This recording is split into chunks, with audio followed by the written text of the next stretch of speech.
Aujourd'hui, nous allons évoquer la manière dont les médias présentent le génocide en cours à Gaza.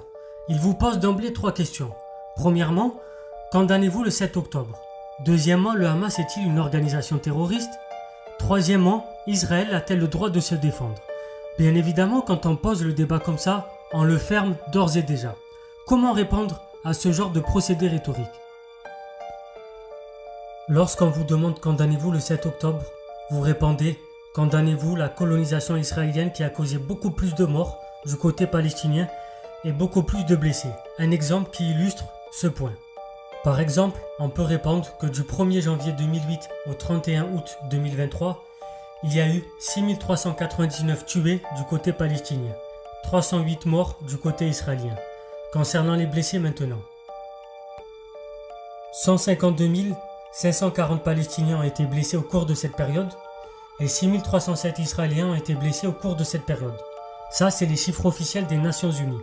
Je ne vous parle même pas de ce qui s'est passé entre 1948 et 2023. Ensuite, condamnez-vous le Hamas comme organisation terroriste? Il faut répondre bien évidemment, condamnez-vous le gouvernement d'extrême droite comme terroriste, comme assassin, comme génocidaire? Vous répondez par une question. Il vous pose une question, vous répondez par une autre question. Enfin, condamnez-vous le comportement de Netanyahou et de son gouvernement d'extrême droite, qui assassine des femmes et des enfants, qui poursuit son génocide, bombarde des hôpitaux, assassine des journalistes, empêche l'information de sortir.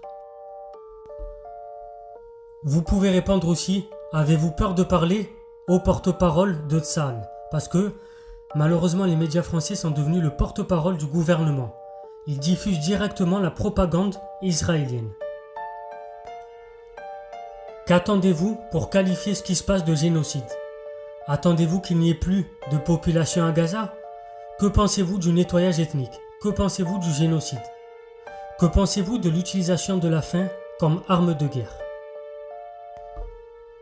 Que pensez-vous de l'incapacité de la France et des pays européens à reconnaître le droit international à agir pour arrêter ce massacre?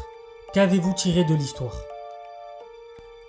Voilà comment répondre à ces détracteurs. C'était Soso Lintello, abonnez-vous, partagez, likez, très chers citoyens éclairés.